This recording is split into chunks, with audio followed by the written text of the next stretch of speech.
First, this question's for B-Rob. You had a bounce-back game today. You guys were really productive on the ground. Of course, we had the injury to Roydell Williams. How does that change your mindset and your role? Because now the running back room's, kind of banged up. My mindset have to stay the same every week. I got to show up ready to play. Regardless of the depth we have in the room right now, I got to show up and be ready for whatever my role is in the game. And I think it's important for me to make sure that I stay on the other guys in the room and make sure that they preparing themselves, to get ready for that opportunity too. Another one for Brian. Just how tough is it to see Roydell go down? And then what did you think of both Christian and Demoy kind of stepping up and filling that emergency role? Well, it's always tough seeing one of your guys go down, especially a hard worker like Roydell is. It's tough to see him go down, but it's also an exciting opportunity for Demoy and Christian, get an opportunity, to get in and carry the ball a little bit, after have a position change, in the middle of the season. And, I know that's not a hard, that's not an easy task, to come into the running back room, but, those guys kept their head up, they trusted it, and I was just so happy to see them guys get an opportunity today. Bryce, both your teammates and Nick, they both said that, you were a leading voice and kind of recharging everyone and keeping everyone focused on the sidelines. What went into that? What were you saying to kind of make sure everyone was amped? Yeah, it's just playing whatever role is necessary for the team, and just making sure everyone was involved. I had a great group of guys around me that made it a lot easier.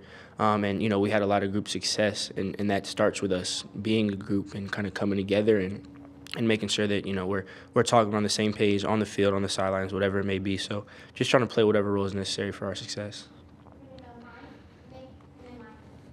For Brian, just how have you seen Bryce evolve as a leader, coming from a freshman to a sophomore and then throughout his sophomore year as well? Well, I could say, Bryce had to really, step into some big shoes, and he's been doing a great job of that.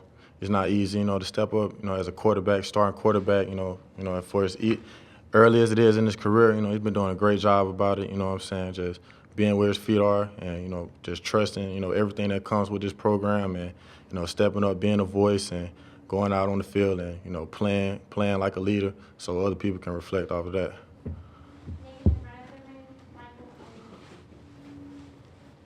Question for both of you guys. With this O-line, have some different guys come in today and kind of moving some guys around. I mean, what stood out to you about some of the performances of these younger guys and just kind of new guys at the positions? Yeah, like you said, there was some movement. There were people that had to step up, and it was really great to see people step into those roles, embrace it. We had some shifts, throughout the week. There's a lot of change, but everyone was ready. Everyone adapted. There are guys that got opportunities that hadn't played as much this year up front, but when they stepped in, we didn't miss a beat. So to see people, and that really shows how prepared they were, even when their name wasn't called, because it's not really something you can just turn on at a moment's notice. The guys that stepped up, Dame last week, Tommy this week, and then everyone who was able to play, those are guys that stayed ready, stayed prepared, so that when their name was called, they did a great job of stepping up and, being what we needed them to be in the offense.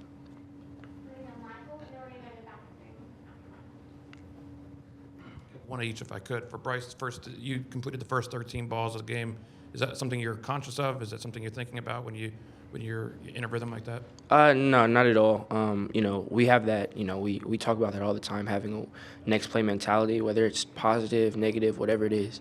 Whatever happened in the past, you have to learn from it and obviously get whatever information from it you can. But the result, you don't think about that. So for me, it's just having that next play mentality, and then you have to try to be successful in each play. So whatever happens in the past isn't really on my mind. And for Brian, did the 63-yard touchdown, did that feel good? Was that something that kind of a statement after last week's running performance for the whole team? Yeah, I can't say that it felt good, just to see that opening, just to see that, the offensive line, they're still working, regardless of, the outcome, always trust it, and just, when you get the opportunity, you just got to take advantage of it. Bryce, how's your progression or your chemistry with Jameson Williams progressed throughout the season? Because it seems to get stronger every game. Yeah, Jamo's someone who works super hard, someone that I can, during the week, is someone who really gives gives really good effort, hits really good like GPS numbers, all that. So when you see someone working that hard, it's easy to kind of build that chemistry throughout. When he first got here in the offseason, then it just keeps you keep getting logged reps, game reps, practice reps, week in and week out, and it makes the timing and chemistry a lot easier. So as we keep getting reps and keep improving, keep growing, we're both kind of pushing each other, challenging each other to be better and our best versions of ourselves. This is for Bryce. You went to Jaleel Billingsley on back-to-back plays. The first was it was a drop. The second, he caught a touchdown. How have you tried to stay positive and motivate Jaleel and Cameron Latu? Because they got off to good starts during the year and then kind of hit a lull. And you went back to him. I thought it was big today to maybe get Jaleel's confidence back. Yeah, I mean, it was for me, whatever it is, you miss a play, whatever it is. Everyone misses a play, at all positions. So whatever drop happened the last play, for me, I didn't lose any confidence, lose any faith. There wasn't any wavering. The next play gets called, and he's the first read, and he wins. He runs a good route, and for me, it wasn't thinking about anything that happened in the last play. I have a bunch of faith in Jaleel. So, whatever happened the play before, again, that next play mentality, I didn't look at him any different, view any different. I knew he would just make the next one, and he ran a great route, made a good catch, and he's able to make the next one.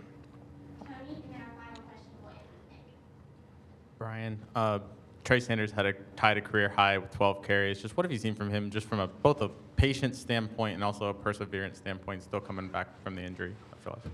Well, what I've seen with Trey, that guy's tough. He's overcome some big time situations in his life, and he's just stayed positive.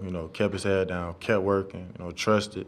And and I stay with Trey, and I just let him know, man, you never really know, when your opportunity gonna come. You just gotta, prepare yourself for it, like all throughout the week. So, when you get a chance to carry the ball, career high, you're ready for it. You fulfill the moment.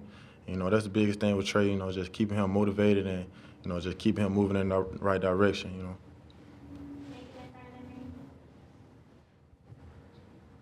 Quick question for both of you on celebrations. First, Bryce, you always find JMO and do that kind of bow thing with him. Why is that? And then, Brian, for you, you shook the hands of each of your old linemen, I think after it was a 1-yard touchdown. Just kind of what led you to do that?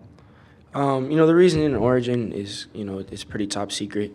There's like you got to sign a contract with blood and all that, so I can't like really get into it on the Origin. But whenever we get a opportunity to celebrate, you got to enjoy the moment while it is. Obviously, when we're on the sideline, it's about the next play. We're on the field, it's about the next play.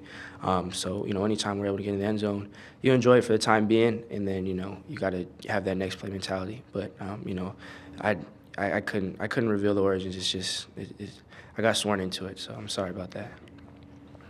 Yeah, the reason I shake all my O-linemen, and it don't matter if it's a good drive or a bad drive, I make sure I go, and let my O-line know that I appreciate them for all the hard work they put up front. I can't do anything without them, and I just want them to know, that I deeply appreciate, all the hard work that they put up front. So, when I get a chance to get in the end zone, those first guys I want to, thank and appreciate, for working so hard, to help me get in.